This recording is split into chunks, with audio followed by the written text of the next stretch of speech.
Yo, what's up guys, welcome to my humble YouTube channel where I bring you fanfiction that will brighten your days.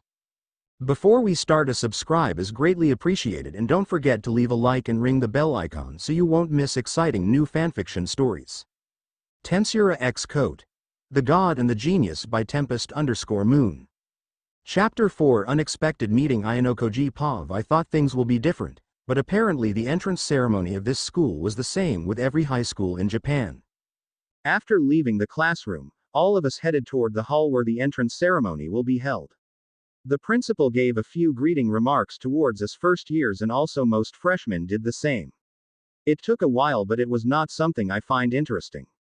When I left the hall, I decided to swing by the convenience store before going to my dorm to buy things that I will need. On my way there, I saw multiple groups of people headed to the karaoke, and other students are just hanging out at the cafe. Man, they've got a lot of free time on their hands, don't they? Silently muttered to myself. I walked slow as I enjoyed the view of the surroundings. There were a lot of entertainment in this place despite being secluded to the outside world. There is a karaoke where students who loves to sing can enjoy, an electronic store which most students who loves to buy the latest games hang out, and also the cafe, where most students spend their time chatting with each other. I wonder if I will be able to learn how to talk with a friend, but I guess I need to find a friend first. I arrived at the store where a lot of items are displayed in different sections. I looked around and took what I need, but unexpectedly I saw Horikita in there. What an unfortunate day. She started with such a gloomy words. I guess you could say that. I meant that for you, idiot. I only realized what she meant after remembering what happened earlier at my poor introduction in front of the class. That hurts a little. Anyway, did you need to buy something? Quickly changing the subject, I asked her a question in which she replied without anything hurtful. Yes, just a few things. I came to get some of my necessities. What about you? Well, I guess you could say we're both the same in this one. There was no shortage of supplies in this school, but for a freshman who are going to be living alone inside a dorm, I guess it's necessary to buy things now, especially if you were a girl. I heard it can take them quite a while before deciding what items they're going to take, so I think it's pretty normal seeing her here. I thought girls would choose the most expensive things when it comes to their needs, like a shampoo. When I looked at her shopping tray, I found that she was putting the most cheapest thing in it. Could you not look around my things without permission? It was my honest mistake, so I apologize right away. Sorry. Forget about it. Our conversation suddenly went at a halt, and it was no longer moving. She just continued shopping, and I did the same. Kiyotaka. Are you two on a date or something? Out of nowhere, I heard a voice calling out on me at the entrance of the store. I looked around and saw Rimuru waving her hands towards us. Don't be so foolish. I'm here alone. This guy just came here after me. Horikita's reply may be a little bit blunt, but it's the truth. I never expected it from the first place too. Is that so? Sorry for falsely assuming that you were. May I know your name? Her smile remained, and Horikita was taken aback by the sudden apology. Horikita Suzune. I'm in a hurry, so I'm going to leave now. Really? That's too bad. Anyways, nice knowing you, Horikita. As Rimuru said this, Horikita left the store, leaving us both behind. Well, that happened. What about you, Kiyotaka? Are you done with your shopping? No, actually, I was just getting started. If that's the case, do you mind hanging out with me for a while? I don't, but do you? Such words was formed within my head. I didn't know what she was thinking, but if someone like her is openly talking with me and someone finds out about it, then I can kiss my peaceful life goodbye. I think that can be a little bit problematic though. I don't mind it, but other guys might not like it. Although, it could be a good thing to know about her. At first glance she looks like an angel who are gifted with an unparalleled beauty, but when I looked closer to her, I can see that there is more to her eyes than what a normal person can see. She laughed when I explained to her my reasoning. That's your reason? Don't mind them. Let's just say we saw each other by coincidence. Horikita was here too, right? Yeah, I guess. I didn't know how to respond. The aura that she exerts are far different from Horikita, which was unsettling for me. But if you're not fine with it, then I can just go alone. What do I do? This is a perfect chance to see if she can be a candidate to become my tool. But from the way she moves, it's hard for me to read her intentions. I'll be glad to accompany you. Although it might be a little awkward if someone saw us, especially when you just said that you have no interest in boys. She smiled at me and started to walk. I followed her behind while waiting for her response. That's not true. I said I don't have any romantic interests with boys, but I did say that I'm open to be acquainted with everyone. She took a cup noodles in the stand and examined the contents while putting it inside her basket. Well, if you say so. I'm happy to be acquainted with you. That's enough for now. With this I will have my first peace within the class. Yes, I'm glad. By the way, Kiyotaka-kun, can I call you Kiyo as a sign of our friendship? I thought we're just acquainted. Also, what's with the name? Pulling my tongue before saying those words, I replied to her with a different wording. I don't mind you calling me that, but we're friends? I thought you just want to be acquainted? It's the same thing, right? When you're acquainted with someone, it will also leads to friendship. So why don't we just become friends, right? That's true. I've been wanting to have one since I entered this school. I thought that having even one friend would help me understand the concept of it. That's my true goal. Horikita and I aren't friends, we're just neighbors, that's all. If that's what you want, then I'm fine with that. She's dangerous. I can't comprehend her motives at all. She has no reason to be involved with me, but she acts too casual with me. Cool. So Kiyo, you can also call me Rim as an exchange. Her smile did not waver as we strolled around the store. You're being a little bit too nice to me. Like I said, if boys found out, then I'm better off dead. She stopped and looked me in the eyes with a slightly teary face. What's going on with this girl? Fine. I'll call you Rim if there's no one around. Her smile returned and she just started humming around. Kiyo.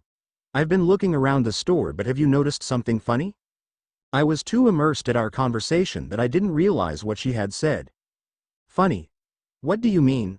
I looked to where she was pointing at and I saw a stand in the corner of the convenience store. It's free. But why though? That's right, that doesn't make sense. Students have so much points, so why would they display a free items in the there? Maybe it for the students who spent all of their points. Kiyo. That student must be a crazy spender if that were the case, isn't? Unconvinced by my optimistic approach, Rimuru sarcastically replied to me. This school must be very lenient to their students, don't they? But it seems like it's not the case based on Rimuru's reaction. Just as I thought, there is more to this point system than meets the eye. Before I could even respond, I heard a loud noise coming from the counter of the store. Come on. What's taking you so long? Hurry it up, will you? We haven't got all day. Shut up. I'm doing it, so wait, idiots. If I still hear complaints, then you can face my fist. Apparently, there is trouble brewing at the counter and 3 guys are loudly talking with each other. That looks trouble, isn't? Rimuru, who was also watching besides me, approached them. That's a guy from my class, right? I recognized the guy who has a red hair with an irritated expression on his face. What's going on here? Rimuru inquired to the boys. When they see her, they instantly ran off. Huh? Who are you? The redhead turned around annoyed but instantly froze as he saw who the person was. I'm Rimuru from your class. What's wrong? Why are you shouting so loud? The guy didn't know what to say and felt embarrassed by his actions and got flustered while looking at her. I forgot to bring my ID card, and I also forgot that it was sort of our money, so I'm in a tight spot right now. I looked at his shopping tray and I saw noodles on it. When I looked at his face, he looked around the store, trying to avoid Rimuru's gaze. Do you need money? Yes. I was planning to get back to my apartment to get the card, so I gotta catch you soon. As he was trying to take his leave, I stopped him by showing my ID card. I don't mind paying you. Going home will take a while, and even if you did, the line here will be packed. He was dumbfounded by my action and I saw Rimuru look surprised for some reason. Are you sure? He asked me for assurance, which I replied casually. It's fine. Here, take it. I gave him my ID card, in which he happily received. Thanks, man. I owe you one. What's your name, by the way? When he was done purchasing his items, I took my card back. Oh, my name is Ayanokoji and I'm also from your class. What's yours? I'm Sudo. It looks like I disturbed your time with Miss Rimuru, so I'm going to take my leave here. Well, I never doubted that this would not happen. Kiyo and I just met here by accident, and I never expected that Rimuru would explain it, but she did. Kiyo, looks like you guys are pretty close. Look at you Ayanokoji, hanging out with the most prettiest girl in our class on the first day. I thought you're just the silent type. Sudo laughed for a moment and looked at me. It was kind of annoying, but it was expected to happen. Well, I can say that Kyo is not a bad person, so I was fine being friends with him. She didn't see me as a bad person. How can you judge someone that easily? I'm having second thoughts about this girl. Maybe she's just a naive one who trusts people a lot. Thanks, I guess. I knew that this would happen, so would you mind not telling anyone about this, Sudo? He nodded quickly and waved his hands. Sure bud. See you at class. He left the store, leaving both of us. There's more to the point system than what we expect, isn't? Did she just? I was thinking about our previous conversation before we heard Sudo's voice. But I feel like Rimuru just read my mind for a moment there. Yeah. 100,000 is too much for a student. It really is, right? So as a piece of advice, I would try avoiding to spend too much than what you need. I'll try doing that. After that conversation, we continued to look for what we need and headed our separate ways. She's an oddball. Horikita is much easier to read than her. Arriving at my apartment, I set my brought items aside and I started laying down on my bed. Looking at my ceiling, I started to recall the events today. Rimuru Tempest. Who are you? Seeing her smile without the hint of malicious intent or the kindness in her eyes. I wonder if that person truly is showing her true personality. Because there are times when I noticed a horrifying look on her face when Ike told his love for her in front of the class earlier. No one noticed it, but I did. I'll have to take more measures when I'm around her. I can't let my guard down. Her eyes turned red the moment Ike confessed his love for her, but it suddenly went back to normal. It was not a normal thing to happen, and I didn't heard even a single story about a person changing eye colors out of nowhere. Rimuru. I'll uncover your secrets and every mystery you've been hiding. When that moment came, I'll make sure you are one perfect piece for me to use. Rimuru Pav. That was tiring. I was laying down at my bed when I arrived at my apartment after leaving Ayanokoji. Remembering his face still makes me laugh. He totally freaked out earlier, didn't he? It would appear so. It was partly my fault, but Master has to deal with it now. After CL's little outbursts earlier in class, I followed Ayanokoji around without being seen. When he entered that store, I decided to drop it and started acting. Seal. What do you think he's going to do next? I have an idea, Master. But it won't be fun if I tell you now. Oh come on, don't be like that. Well, I guess, a little bit of surprise is not that bad. Kyo-kun. It is now clear to me that you're going to be the one who will serve me the best entertainment I could get from this world. Fufu.